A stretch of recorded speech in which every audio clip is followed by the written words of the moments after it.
Assalamu alaikum, everybody. Welcome to the second day of the Somali Diaspora Youth Conference, reaching out to reduce youth risk factors.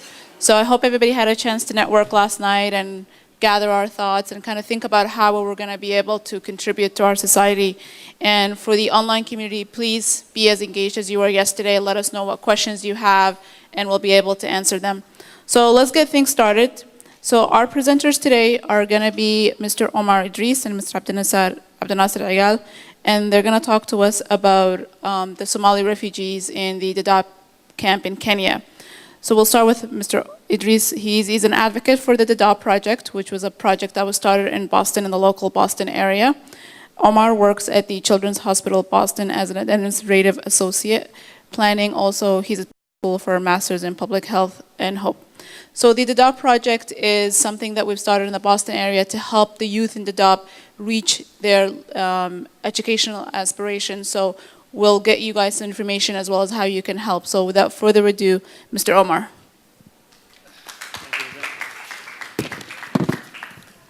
Bismillah. Assalamu alaikum, everyone. First of all, I want to commend the Somali Diaspora community for allowing us to hold this event here in Boston. We really appreciate that. Also, I want to thank the hosting committee here in Boston for doing such an amazing job organizing this event. It's not easy to organize an event in Boston. I want to start with a personal story of mine before starting to talk about the Dadaab project and how it came out.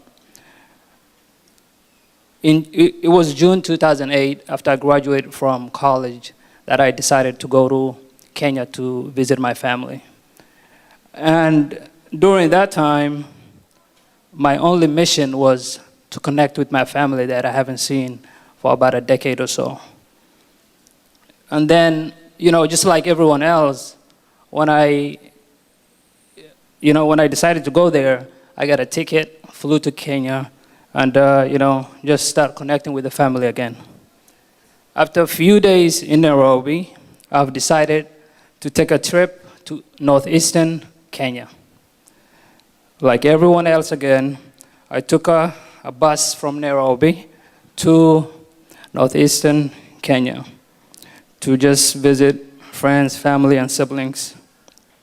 It was the longest ride, so I had to be patient to get there or to get where I wanted to get. I took the trip from Nairobi to Garissa to Wajir, where I met my brother. So after meeting my brother in Wajir, after a few days, I decided to walk around the city and see what was going on. I came across a little mini refugee camp in Wajir. So I asked my brother what it was about. He told me these refugees are from Somalia and they're heading to Dadaab refugee camps. And that is what I want to talk about today. So this is the headlines that we see every day when we read our newspaper or read the news in the internet. The first one, 10 million people at risk in East Africa drought. Misery follow as Somali try to flee hunger. UN, Somali drought is the worst humanitarian crisis. Refugees stranded in the world's largest camp. Horn of Africa drought, vision of hell. Somali refugees faces misery at every turn. Kenya refused to open empty camps as thousands flee famine. That is our story. That is your story. And that is why we're here to talk about Dadaab. But before we start about Dadaab, we want to talk about why we're in Dadaab. As we know, Somalia has been without a functioning government for the past 20 years. Majority of the casualties that die in Somalia are women and children. And according to the World Global Report, armed conflict between Somali militias and transitional government forces displaced many in Somalia.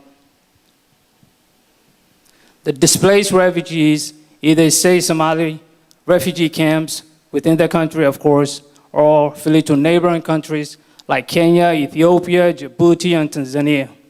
Somalia is the worst place to raise a child at the moment.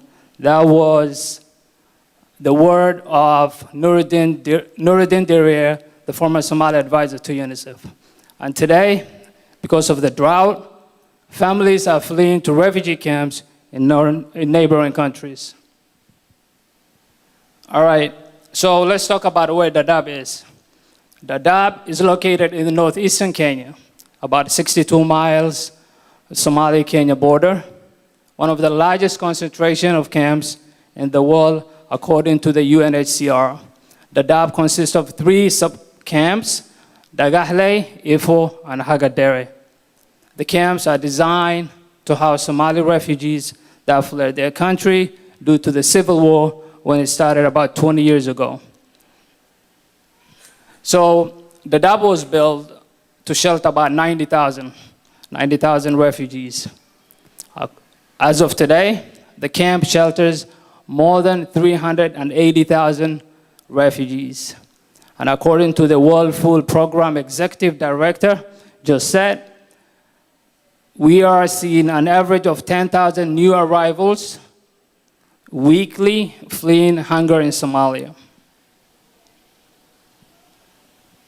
The refugee camps are run by UNHCR, of course, CARE, World Food Program, Kenya Authority, and other NGO agencies. Majority of Somali refugees in Dadaab are Somalis, of course, though there are refugees from Sudan, Uganda, Congo, Eritrea, and other countries in conflict. And according to UNICEF and UNHCR, after Afghans, the Palestinians, Somalis constitute the world's largest, 3rd largest refugee population. So what are the issues and concerns that we really not to talk about today? Of course, we have a drought.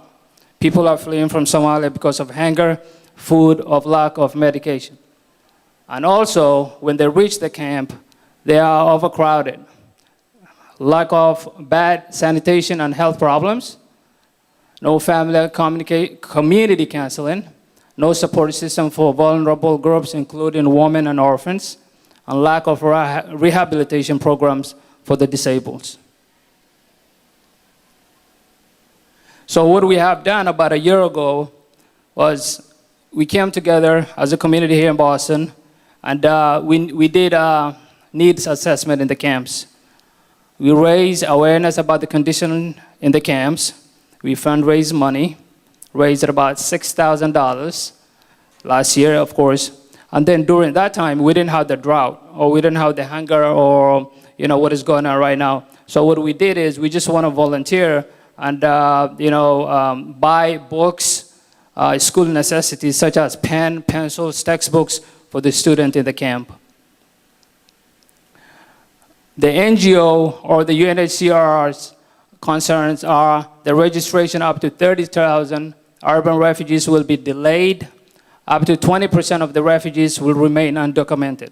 So that means the 380,000 are not included what we have here. Resettlement processing will lack resources, and an expected increase in the numbers of resettlement cases will not occur. Only some 50% of children of the concerned refugees will be able to school. That is only 30% of the schools will have a trained teachers. Cases of an increased new arrivals negatively affect an infant, children or child, and maternal health. Our action, we have to unite as a community and voice our concern in the drought that is going on in Somalia. We need to send a definitive signal to the international community that we, as a Somali community in diaspora, do care. We don't have to sit back and watch what is going on and feel like somebody else have to take care of the problems. We need to fundraise, deliver the goods to the ground as soon as possible because they do need our help. Thank you.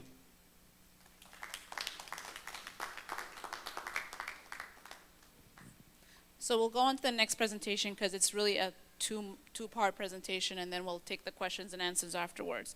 So our next presenter is Mr. Abdinasir Egal, who is a researcher for African Rights Monitor, who also just came back from the refugee camps, who has first-hand accounts of what has been going on.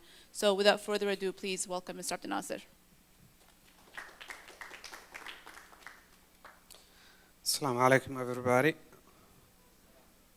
I'm going to be sharing my personal experience at Dhadaab refugee camps. I went there in April and came back in May 15th of this year.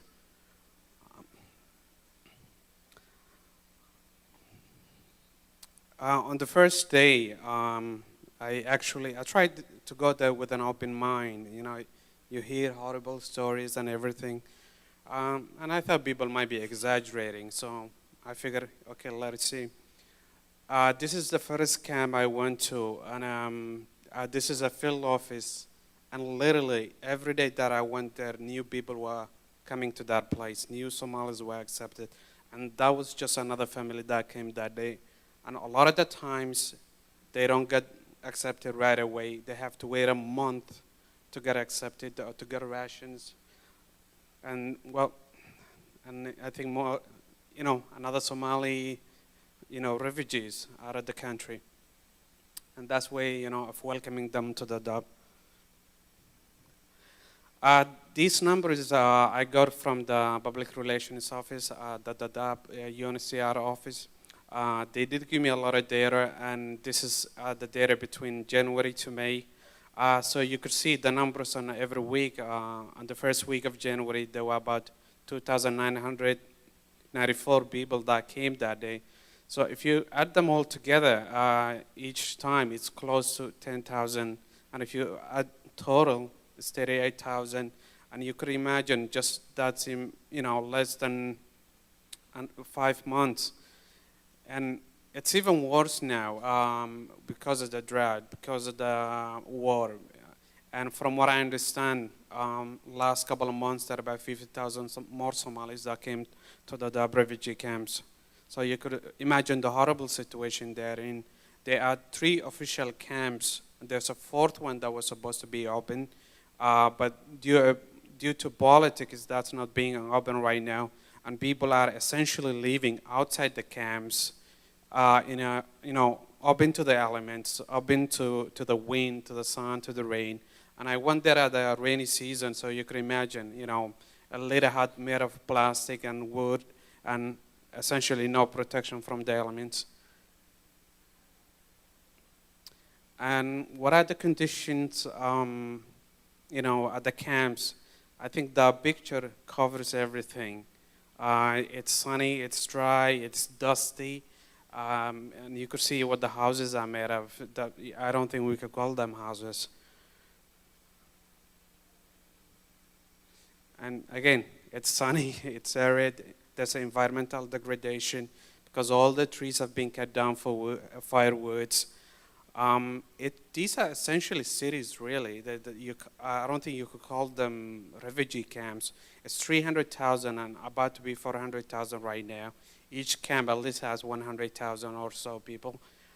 So it's essentially a city without any roads, infrastructure, and you can imagine.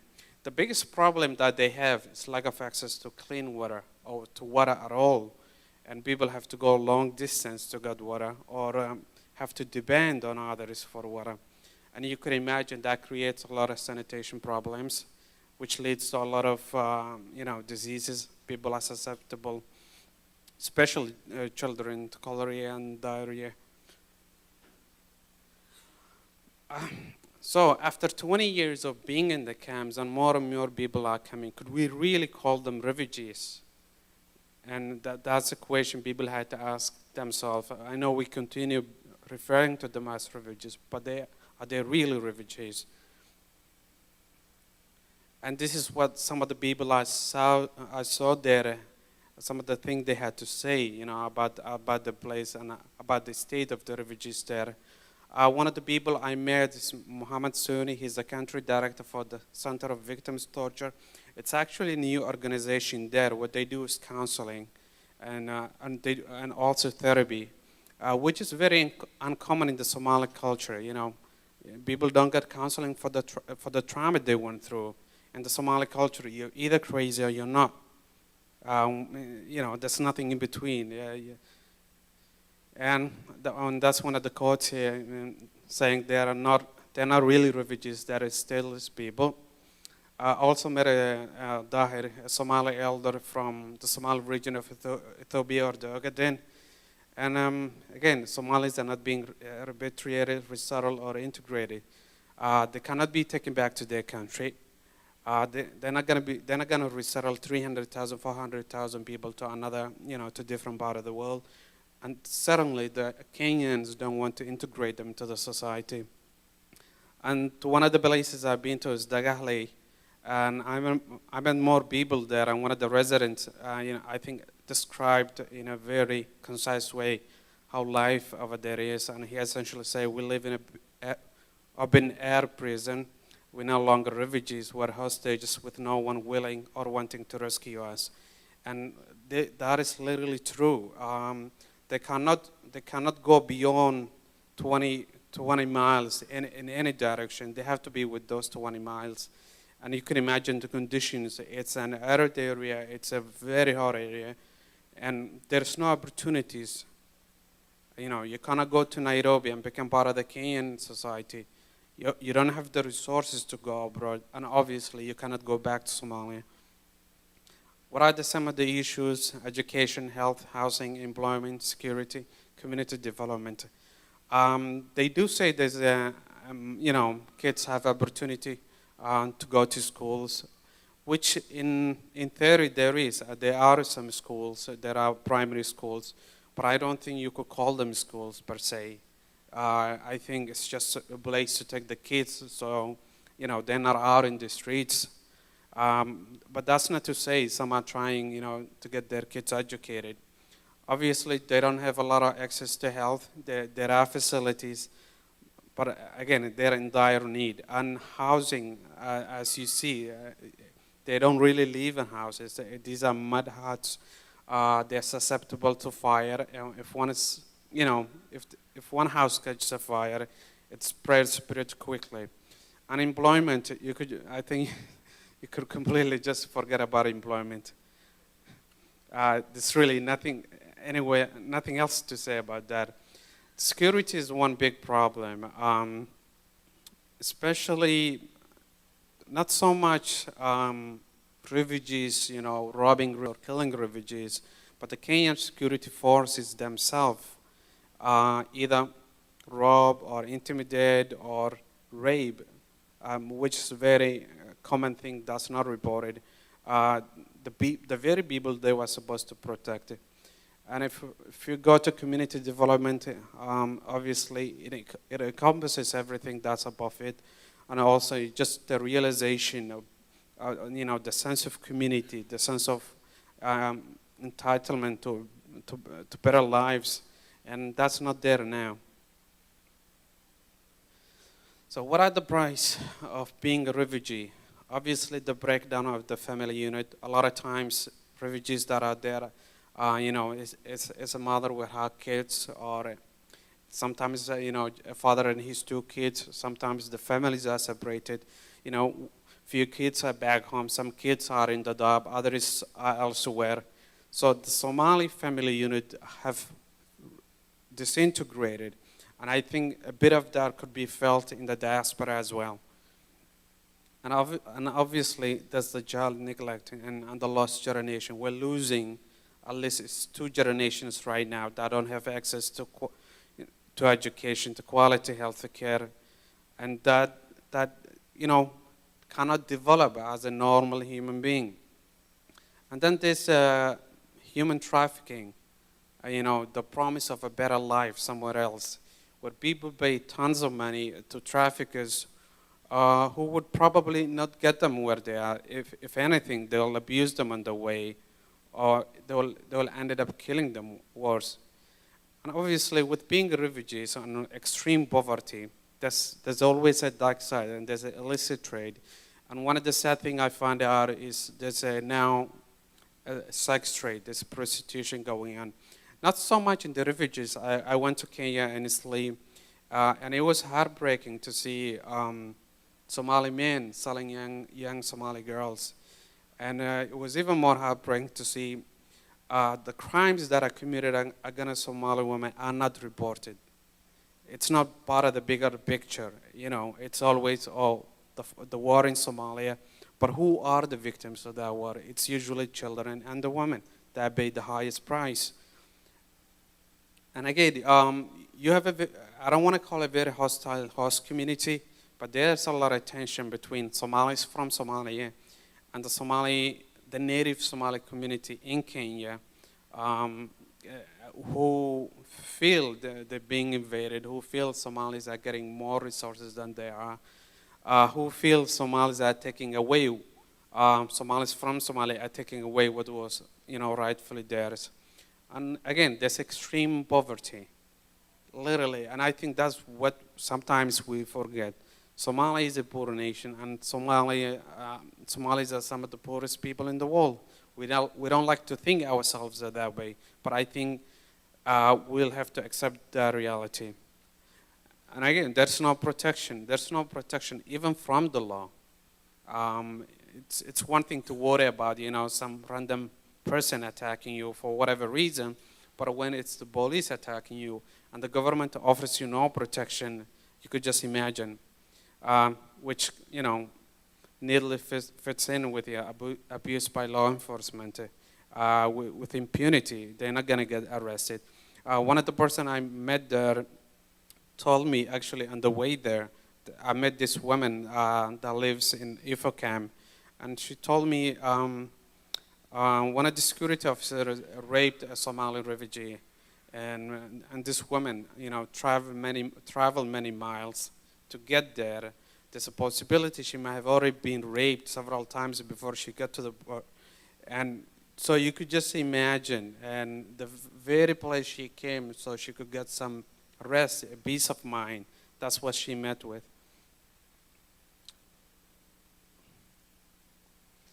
So what are the recommendations? I would definitely, those of us in the diaspora have to come together as a unit.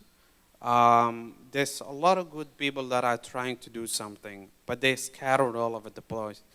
And when you are scattered, when there's no one purpose and one unity, you really cannot make any difference.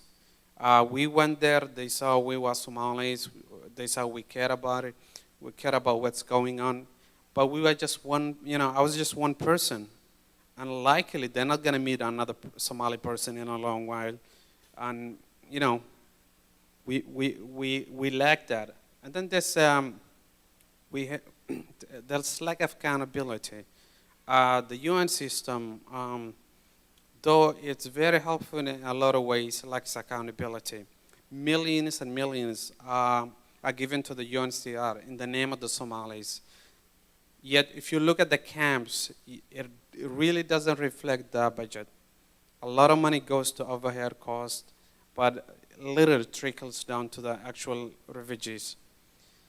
And another thing is engaging the Kenyan government and holding it accountable, because the Kenyan government is implicit in a lot of the things that goes on there.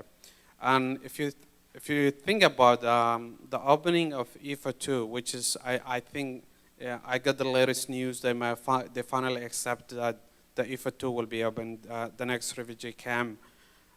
It was built for a while now, but they were not gonna open it because of political tensions within the Kenyan system, within the central government, the local district commissioner, which everybody wants to get their cut in terms of developing the camp. Who's gonna build it, who's gonna provide the materials. Everybody wants their man to be the one to benefit from this.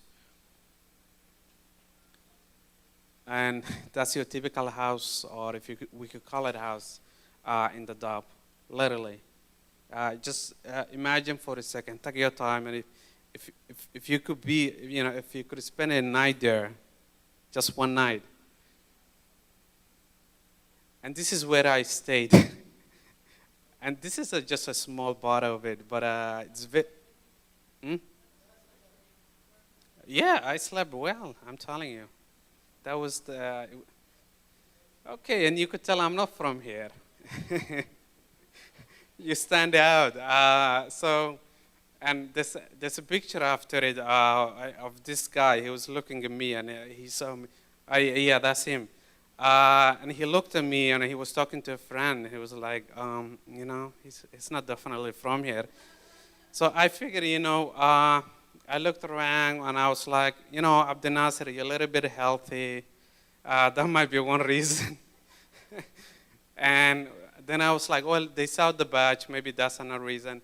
But if you go back to my picture, I was carrying a bottled water, and he was like, nobody goes around the refugee camps having bottled water in their hand.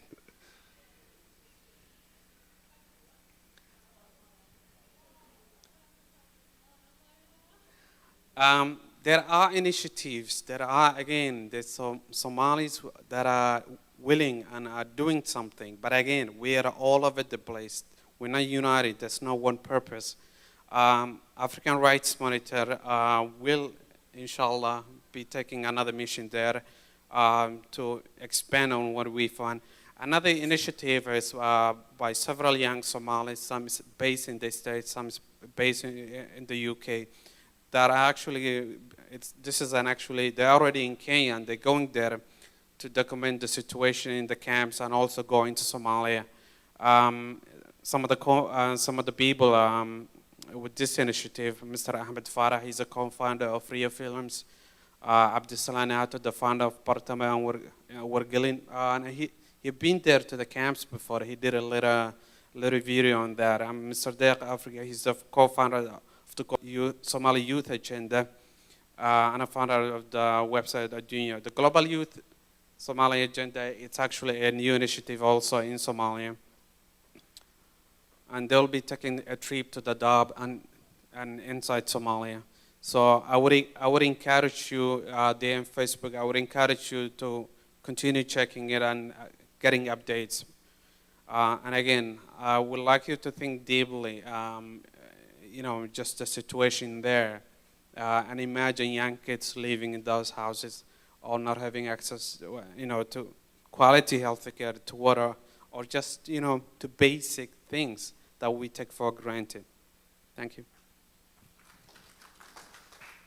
Thank you so much. So this is a time for the dialogue, and so I'll open for questions and comments, both the online community as well as the people present. So why don't we take 2 questions here, and then we'll go to online, and then we'll come back. Okay.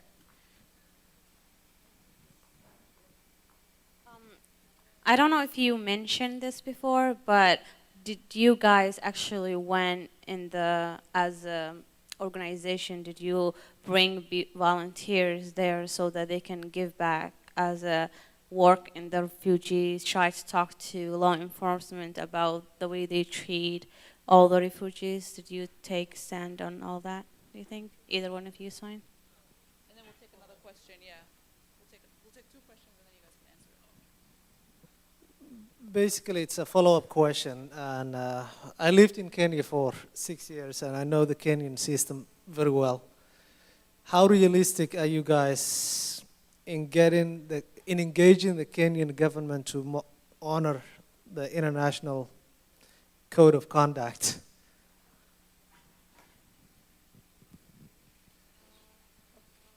We'll take all the questions and then I'll get back. Omar was talking about how the Somalia doesn't have a government like that, and I was wondering, like, how would you try to like build a government and renew a country that the natives will eventually destroy again, knowing the war has been going on for 20 years? So the first question is, have you brought any volunteers into the refugee camps? Second question is, how realistic are we in engaging the Kenyan government in improving the humanitarian issues in Dadaab? And then the third is, how do we build a government when the natives of that country are going to destroy it?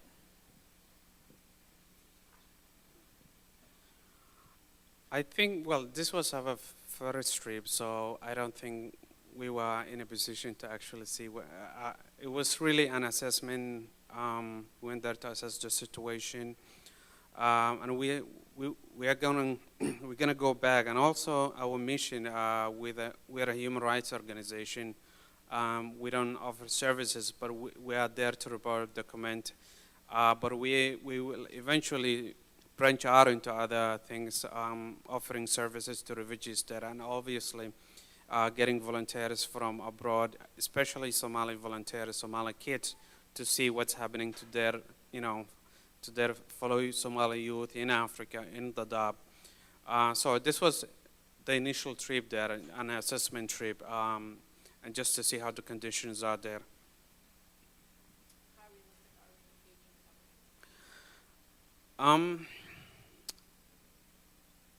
It really depends how determined you are to engaging them. The Kenyan government, I think at the end of the day, you hit them on the wallet. At the end of the day, it's all about money. At the end of the day, if they don't get the funds to run these camps, if they don't get the, their foreign aid, it's going to be difficult for them to change. If they're already getting everything, they have no incentive to change. And Nairobi is the center of all international organizations. I think we'll have to come back for this. Thanks.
Time, I wanted us to start while you guys are enjoying your meal.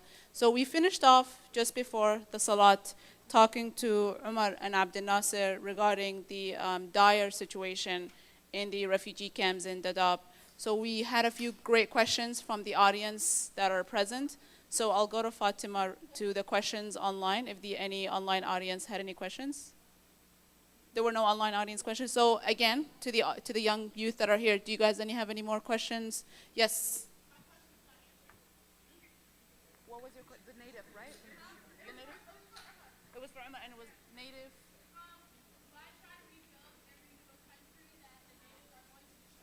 So to get the online audience to hear the question from one of our participants here is, why should we rebuild a country if the natives of that country are going to be destroying it? So which means we're talking about the civil war in Somalia, which is causing all the refugee issues that we have in Somalia. And this question she specifically asked Omar. Bismillah.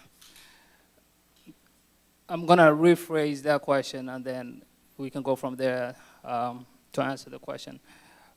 So you ask, why are we going to build a country that the natives have destroyed already, right? All right, the question is, all right, so, all right, let me put that again into another context. If we cannot rebuild a country that exists already, that is going to be destroyed.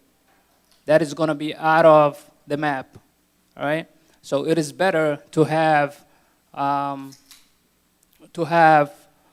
build this kind of country. And also, we as a community have, people like Abubakar Arman, Sadia Adan, and the ARM project talking about this initiative and the existence of the Somali community. So we cannot let them down, and we cannot let ourselves down in terms of having a country and a country that exists. We are Somalis. If we, put ourselves there and say that we cannot, we don't have to rebuild it, we don't exist. So we either become American, which is okay. I'm not saying anything negative about that. Ethiopian, which is okay. I'm not going to say anything about that. But at the same time, your identity is going to lost. The question is, do you want that to happen, or are you going to stand up there and fight for it? Thank you. Any more questions for our panel? So I'll give the panel a minute or two just to kind of conclude of the visit in 2008, the visit in 2011. Oh, you do have a question, okay. My question is, what's your vision? What are you, like, do you have a plan that you want to reach a certain goal, like at time period, maybe 2 years, you want to reach this specific goal? Actually, this works perfectly for them to conclude. So the question from the audience was, for the online audience to hear, is what is their vision in the future? Maybe a 2-year plan or a 5-year plan for the dire situation and the refugees that they have seen. So, and then that your concluding remarks.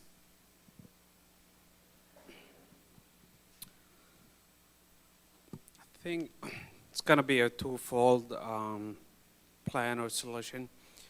The first one is to build networks. We're not the only group that's trying to do that. I know groups in the UK, groups in different states, but we scattered all over the place, and no one group could do something. So we have to network. We have to have one purpose and establish ourselves. Otherwise, we're just going to be, one person running to one place, and people are not going to listen to you if you're just one person. So we have to address the division within ourselves, and I think everyone's capable at least to take some time and reflect. If we learn anything from the past 20 years, is no Somali or any region, you could take a pride in whatever. No one region could actually do anything that's comparable to what Somalia used to be. So definitely build networks among the minded-like people, like us, like those in the UK. Doesn't mean we agree on everything, but at least we have the same goal. And by building networks, I think we could be a force for good. The other one, the other solution, or at least option we're thinking about, is just continuing our work and trying to provide services, continue with the advocacy, and recruit more people into our organization, especially the young. My vision is basically to have critical importance of a long-term strategic plan for the Somali diaspora, involvement in the development and the assistance of refugees in Somalia. Basically, we cannot turn a blind eye of what is going on in Somalia. We can sit here always and sing a kumbaya about what is going on, but if we just leave it here in this, floor today, nothing is going to happen.